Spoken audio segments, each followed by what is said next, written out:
آپ اپنے کہے جیسے ہوتے تو قصہ ادھر سے شروع کرتے جدھر اپن کا نقصان ہوا تھا، اور ولیم نے اپنے بچے کو غیر قانونی طور پر تھانے میں رکھ کر اس پر ایسا ظلم ڈھایا کہ اس کے جیون کے لالے پڑ گئے تھے۔ ربن نے تلخی سے کہا۔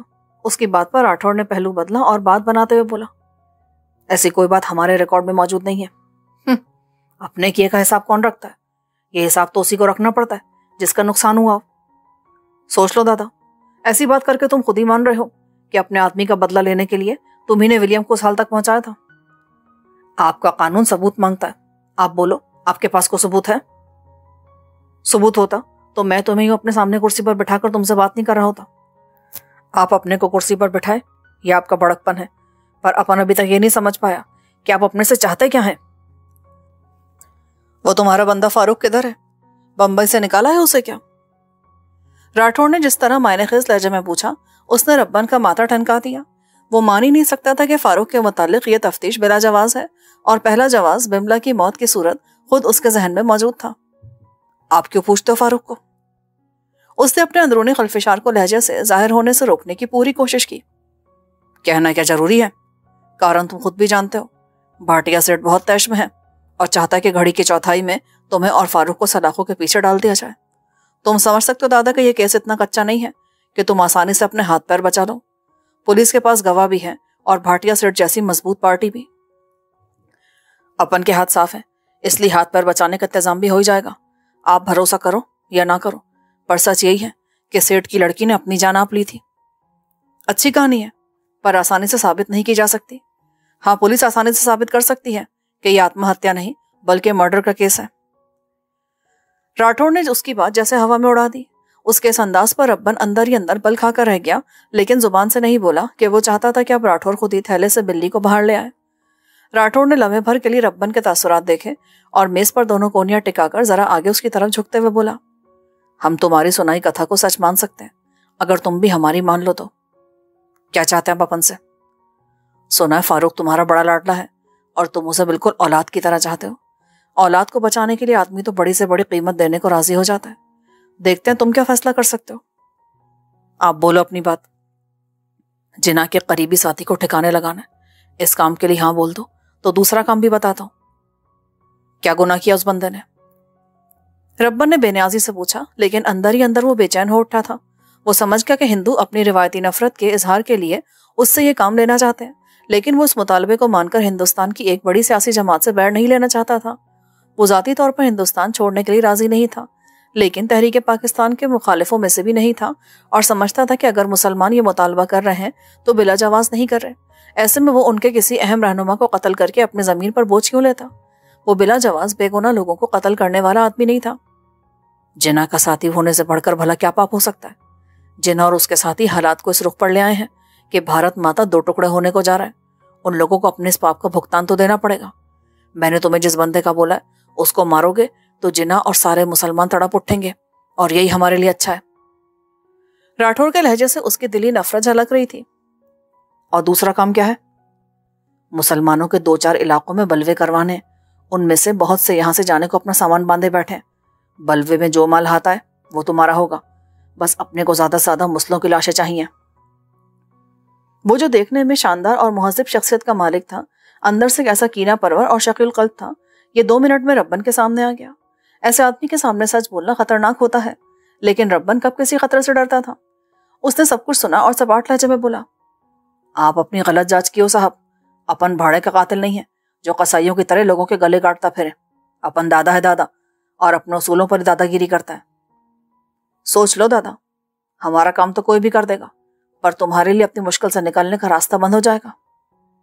موت سے زیادہ بندے کے ساتھ بھلا کیا برا ہو سکتا ہے؟ اور موت تو ایک دن سب کو ہی آنی ہے، تو اس کے ڈر سے آدمی دوسرے کی غلامی کیوں کرے؟ ابھی میں تم کو تھوڑا سمے دیتا ہوں، تم جاؤ اور کل تک سوچ کر مجھے جواب دو۔ ربن نے کچھ کہنے کے لیے لب کھولے، لیکن پھر دوبارہ بند کر لیے۔ راٹھوڑ سے بحث کرنے سے بہتر تھا وہ ملنے والی مہلت کا فائدہ اٹھا لیتا۔ کیا بولتے ہو؟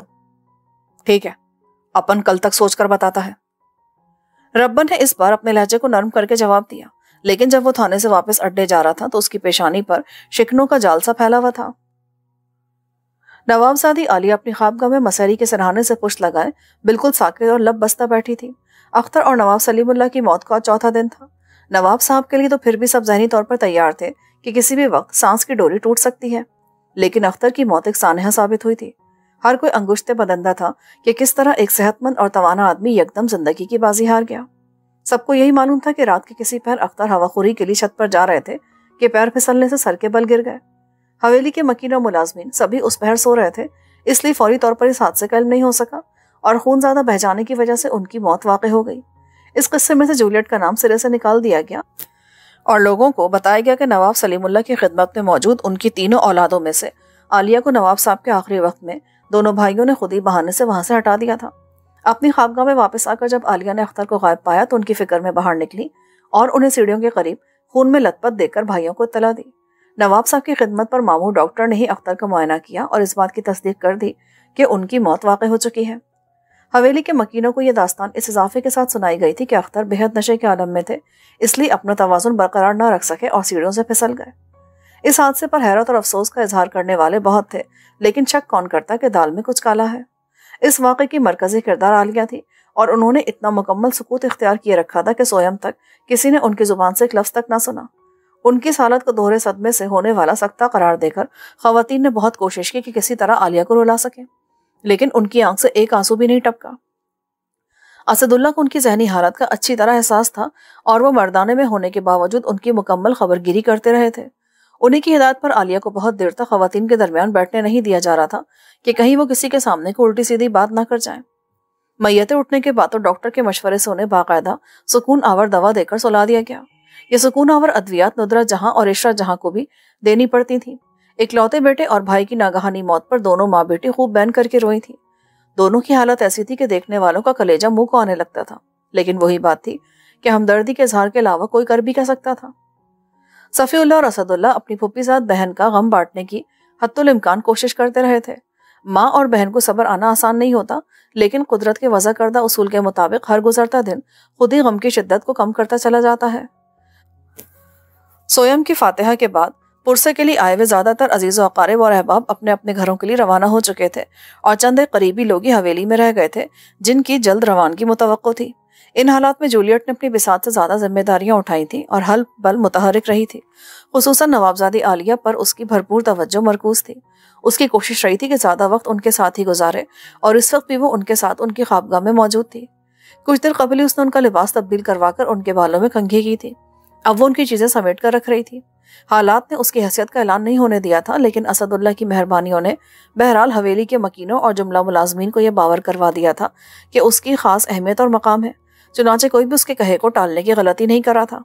عالیہ کے ساتھ اس نے خود رہنے کا فیصلہ سنایا تھا تو پھر کسی ملازمہ کی ضرورت نہیں ہوئی تھی کہ کسی قسم کی مداخلت کر سکے۔ سروری سمیت تمام ملازمائیں اپنی حد میں تھی اور بس اسی حد تک خدمات بجا لا رہی تھی جتنا انہیں حکم دیا جا رہا تھا۔ اب بھی ایک ملازمہ نوابزادی عالیہ کا دھلا دھلایا صاف ستھرا لباس مہیا کر کے واپس چلی گئی اور ان کے ساتھ ان کے کمرے میں صرف جولیٹ موجود تھی کہ دروازے پر دستک کی آواز ابھری۔ کون؟ ہمیں اسد اللہ۔ جولیٹ نے آگے بڑھ کر تیزی سے دروازہ کھولا اور سر جھکا کر مؤدب لہجے میں خالصتاً حیدرآبادی انداز میں انہیں آداب کہا۔ ان کے اس انداز پر اسد اللہ کو بے ساختہ جوزفین یاد آ گئی۔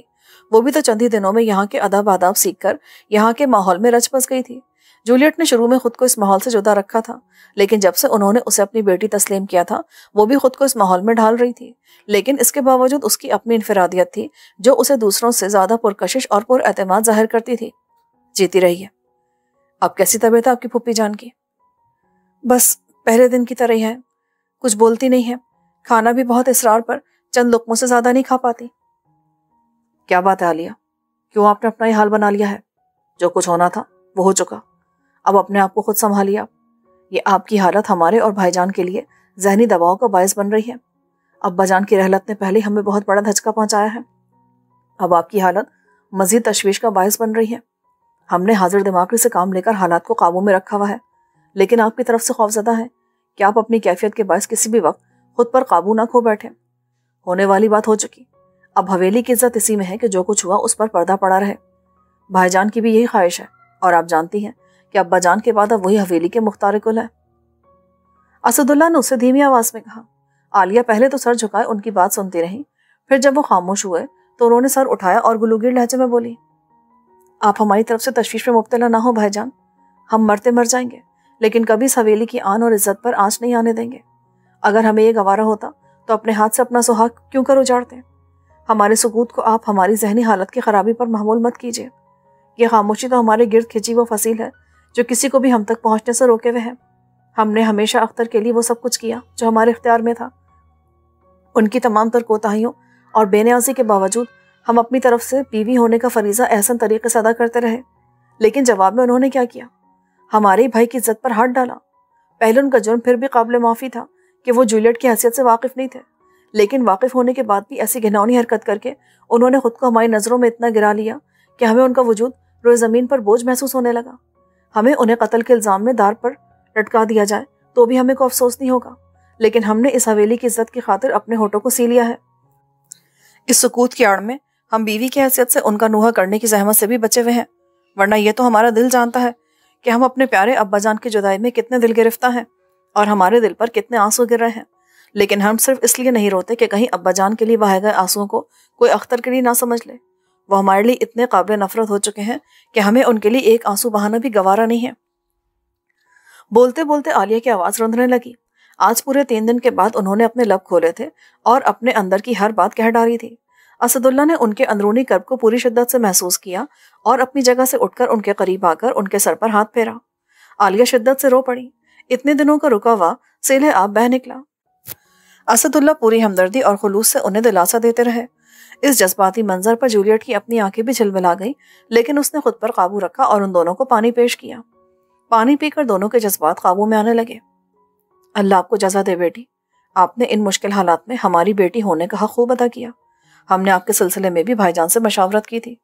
ابا جان ہوتے تو فیصلہ ان کے ہاتھ میں ہوتا، لیکن بھائی جان نے سب کچھ ہماری ثوابدید پر چھوڑ دیا ہے، اور یہ ہماری مرضی ہے کہ ہم کس انداز سے آپ کو اپنی بیٹی کی حیثیت سے متعارف کرواتے ہیں۔ فی الحال حویلی کی فضا سوگوار ہے اور ہم نہیں چاہتے کہ اپنی زندگی کی اتنی بڑی خوشی کا اعلان ان حالات میں کریں۔ ہم نے طے کر لیا ہے کہ ابا جان کے جہلم کے بعد باقاعدہ ایک تقریب منعقد کر کے آپ کی حیثیت کا اعلان کریں گے۔ ہو سکتا ہے اس موقع پر ایک اور اہم اعلان کر دیا جائے، لیکن اس کے لیے آپ کی اجازت درکار ہوگی۔ اسد اللہ نے جولیٹ کو مخاطب کیا، جس نے ان کی آخری بات پر نہ سمجھنے والے انداز میں ان کی طرف دیکھا۔ ہم اور بھائی جان دونوں ہی سمجھتے ہیں کہ آپ کے مستقبل کو محفوظ بنانے کے لیے آپ کو کسی کے ساتھ منسوب کر دیا جائے۔ بھائی جان نے پورے خلوص سے ہم سے کہا ہے کہ اگر ان کے چھوٹے صاحبزادے محب اللہ حویلی میں موجود ہوتے تو وہ بخوشی آپ کو اپنی بہو بنا لیتے۔ محب اللہ ہماری بھی اولین ترجیح ہوتے، لیکن ان کی غیر موجودگی میں ہم آصف خان کے رشتے پر غور کرنے پہ مجبور ہیں۔ آصف ہمارے عزیز دوست کے بیٹے ہیں اور ہمارے لیے اپنے سگے بھتیجوں جیسے ہی ہیں۔ آپ کی آصف خان سے ملاقات ہو چکی ہے۔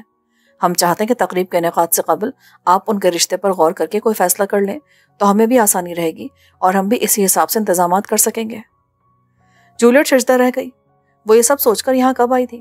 وہ تو اسد اللہ کا احتساب کرنے آئی تھی اور یہاں سے جا کر اسے دلدار آقا سے اپنا حساب کتاب چکانا تھا، لیکن اب سب کچھ بدلنے لگا تھا۔ انتقام کے سرخ شعلوں کی جگہ سنہری خواب دل میں جگہ بنانے کو بے چین تھے۔ اسے آصف خان سے ہونے والی اپنی گفتگو یاد تھی۔ وہ دل سے اسے اپنانے کا خواہش مند تھا اور اس نے یہ بھی بھانپ لیا تھا کہ جولیٹ کے دل میں کوئی راز پوشیدہ ہے۔ وہ ہر معاملے میں اس کا ساتھ دینے کا اشارہ بھی دے چکا تھا، تو کیا وہ آصف خان کا ساتھ قبول کر لے؟ اس کے دل نے چپکے سے سوال کیا تو ایک دوسرا سوال خود بخود ذہن میں چلا آیا۔ بھلا یہ محب اللہ کون ہے اور کہاں ہے جو اس کے لیے اس کے باپ کی پہلی ترجیح ہوتا؟ اس نے اس بارے میں اسد اللہ سے استفسار بھی کر ڈالا۔ یہ محب اللہ کہاں ہوتا ہے پاپا؟ ہم نے تو ان کا ذکر کبھی یہاں نہیں سنا۔